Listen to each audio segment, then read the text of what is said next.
You ask Tiger to solve. This deals with linear equations with one unknown.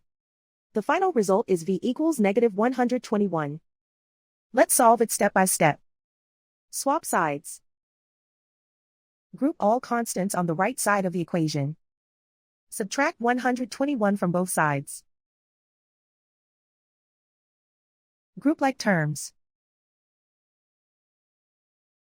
Simplify the arithmetic.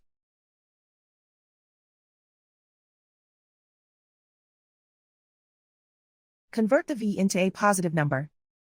Multiply both sides by -1. Remove the ones. Simplify the arithmetic.